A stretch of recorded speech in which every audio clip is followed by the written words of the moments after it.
Comme chaque semaine sur RCF Hauts-de-France, nous sommes en compagnie d'un évêque de la région et aujourd'hui nous recevons Monseigneur Laurent Leboulch, archevêque de Lille. Bonjour Monseigneur. Bonjour. Merci d'avoir accepté notre invitation. Il y a quelques jours, le 17 février dernier, vous avez participé, vous avez vécu ce que l'on appelle l'appel décisif des catéchumènes. Ça s'est passé à Mouveau, une charmante commune de la métropole lilloise. 166 catéchumènes, c'est le nom que l'on donne à ceux qui se préparent à recevoir le baptême, étaient rassemblés et ont répondu « Me voici » à l'appel de leur nom. Alors déjà, un petit mot sur le chiffre, 166, c'est plus que l'année dernière ? C'est plus que l'an dernier. Je crois que l'an dernier, c'était autour de 140. J'ai pas vérifié les chiffres, Oui, c'est il une me question semble ouverte. que c'était ça, oui.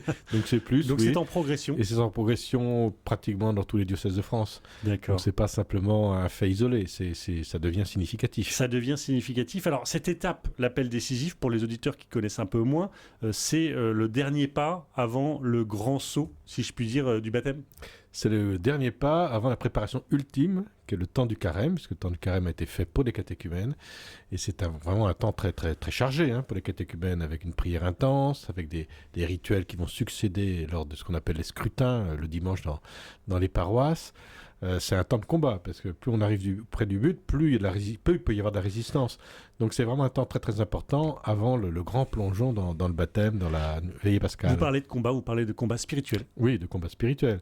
C'est-à-dire que les temps de scrutin sont là pour ça. C'est-à-dire qu'on va scruter, regarder de près un peu sa vie à la lumière de l'Évangile et reconnaître ce qu'il peut y avoir de désaccordé dans sa vie et remettre ça au Seigneur dans le baptême qui est le sacrement de la rémission des péchés, de l'amour plus fort que le mal en eux. Qu'est-ce qui pousse aujourd'hui, Monseigneur, un adulte à demander le baptême aujourd'hui en 2024 ? Alors à la fois, il y a une grande diversité de situations. J'ai lu les lettres une à une, j'ai répondu à chaque lettre de façon personnelle et je suis frappé par la diversité des chemins et en même temps, il y a comme un fond de tableau quand même commun. Le fond de tableau commun, c'est, je crois, la situation de l'actualité du monde, qui est quand même très troublée, avec beaucoup d'interrogations sur l'avenir, une grande incertitude, qui génère, je crois, un besoin de se renouveler de sens, de points d'appui, de solidité, de rochers sur lesquels construire sa vie, et donc qui génère une soif spirituelle que je crois de plus en plus forte, qu'il nous faut savoir accueillir, recueillir, et à laquelle l'Église essaye de répondre. Donc ça, c'est le fond de tableau. Mais à partir de là, ça passe par bien des expériences extrêmement variées.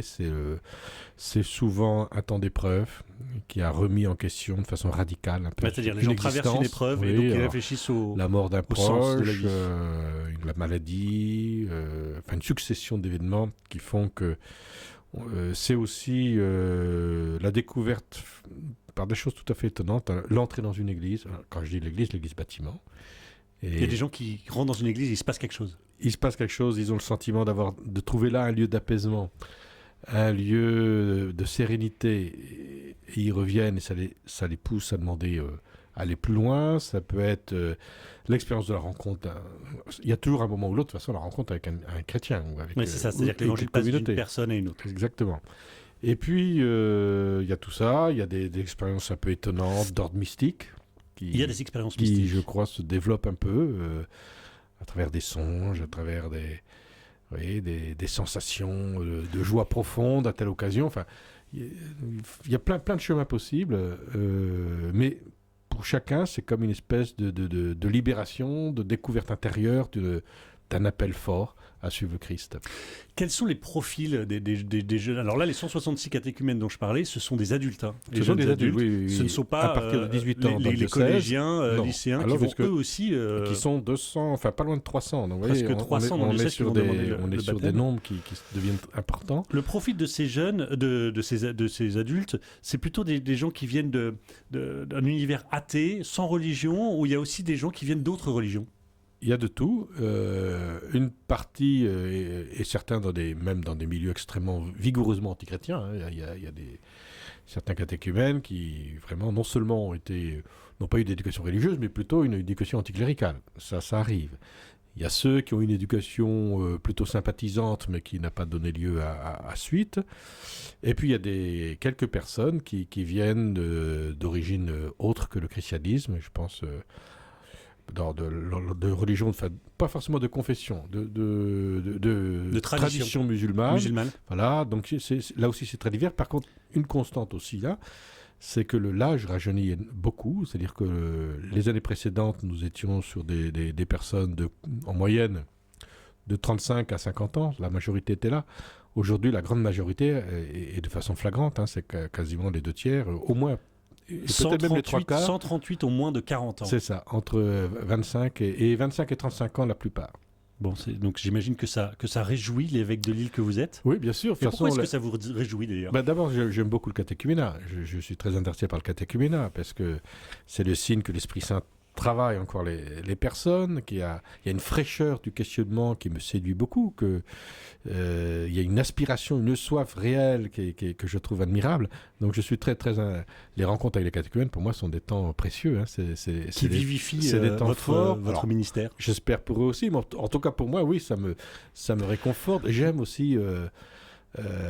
l'exercice catéchétique un petit peu de la rencontre des catéchumènes est quelque chose que j'apprécie parce que ça m'oblige à renouveler mon langage, ça m'oblige à être à la fois, parce qu'il faut prendre très au sérieux ces questionnements spirituels aujourd'hui. Il ne faut pas les banaliser, il faut dire écoute, tu verras plus tard, attendons, etc. C'est parfois la réaction un peu négative de certaines communautés. Il faut vraiment les prendre au sérieux, les écouter et puis proposer une réponse qui soit à la hauteur de leur aspiration. Donc à la fois dans une grande simplicité, une grande profondeur. Je pense que les catéchumènes attendent de nous que nous soyons à la fois profonds et simples. Et ça c'est une mise en cause pédagogique permanente. Comment, Monseigneur, on accompagne ensuite les nouveaux baptisés parce que j'imagine qu'il y a un enjeu, vous parliez de combat spirituel avant le baptême, mais il y a un enjeu aussi après le baptême à faire en sorte qu'ils soient intégrés dans la communauté. Les nouveaux baptisés, oui. Déjà dans l'accompagnement des baptisés, je pense que je vais donner quelques inflexions parce qu'il me semble que les communautés ne sont pas assez en prise avec cet accompagnement. Donc l'idée, c'est que les paroisses soient beaucoup plus accueillantes et beaucoup plus accompagnantes des catéchumènes. Et dans la mesure où le lien à la communauté est plus solide, on peut espérer qu'il y ait suite après dans la vie d'église. Après le néophytat, ce qu'on appelle le néophytat, donc le néophytat, c'est les jeunes pousses. Les néophytes, hein, oui. On a beaucoup à faire pour améliorer nos propositions. Si vous avez un conseil à donner à un jeune au moins jeune d'ailleurs, un adulte qui va recevoir le baptême, après, quand il va commencer sa vie de baptisé, le conseil, c'est de ne pas rester seul. C'est de ne pas rester seul.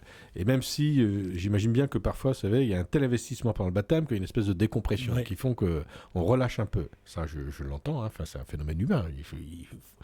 Mais que ça ne dure pas trop longtemps. Et que oui, surtout ne pas rester seul, parce qu'ils sont encore fragiles. C'est des petites pousses. Il ne faut pas qu'ils pensent très vite qu'ils sont devenus totalement indépendants et qu'ils n'ont besoin de personne. Et puis l'Église, c'est cheminer avec les autres. 166 donc, catéchumènes vont recevoir le baptême dans le diocèse de Lille à l'occasion de la vigile pascale, de la nuit de Pâques, et dans les différentes paroisses. Parmi les sujets d'actualité aussi diocésaine, il y a une nouveauté, la création d'un chœur à la cathédrale de Lille.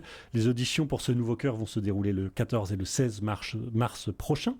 La création de ce chœur, c'est votre idée? C'est votre souhait? Oui, c'est mon souhait. Est-ce que vous pouvez vous dire pourquoi? Parce que j'imagine pas une cathédrale sans une qualité musicale et de liturgie. Alors, on a un orgue magnifique, ça c'est superbe.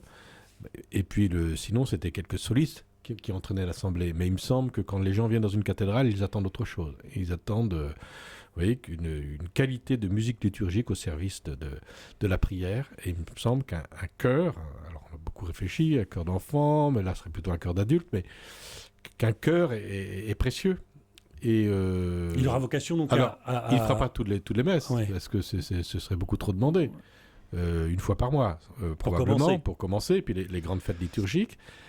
Pour moi, d'abord j'aime la musique, hein, je suis un peu musicien, et c'est quelque chose qui... Vous chantez, vous jouez d'un instrument? Mais c'est pas la question, vous avez envie de me dire. Mais la musique au service de la liturgie, c'est quelque chose de très beau. Chanter bien, c'est prier 2 fois, Saint-Augustin. Oui, c'est ce que disait Saint-Augustin. Après, évidemment, c'est l'articulation, parce que le débat, c'est est-ce que la messe est un spectacle où on entend un chœur s'exprimer, ou est-ce que c'est l'assemblée? Et je pense qu'aujourd'hui, il y a tout à fait moyen de lier à la fois la beauté de l'écoute et l'entraînement de l'assemblée. Pourquoi est-ce qu'il faut soigner la liturgie? Parce que la liturgie est au cœur de l'expérience croyante du baptisé dans l'Église catholique. La liturgie, je le dis souvent, on définit parfois les chrétiens ou les catholiques comme ceux qui vont à la messe. Mais il y a mieux à dire. Les catholiques deviennent chrétiens par la messe. La liturgie nous fait devenir davantage chrétiens. Et ça, c'est quelque chose d'essentiel. Et sans la liturgie, je pense qu'il nous manque un lieu où nous apprenons, où nous renaissons à nouveau dans la foi chrétienne grâce à la prière, grâce à la beauté liturgique et la communion de toute l'Église, qui s'exprime de façon intense dans la liturgie. Monseigneur Le Bouch, archevêque de Lille, qui est cette semaine notre invité dans l'entretien avec un évêque. Donc le chœur cathédral, c'est le 14 et le 16 mars prochain, je rappelle pour les auditeurs qui seraient intéressés. C'est ouvert à tous, d'après ce que j'ai compris. Les auditions, c'est tous ceux qui ont le désir de venir chanter. Alors après, peu importe l'âge. Olivier Clément a accepté le chef de chœur, mission, Olivier qui est beau, Clément. qui est quelqu'un de très compétent. Et c'est lui qui va voir, qui va discerner, plus d'informations sur le site. Parce qu'on souhaite un chœur quand même de qualité.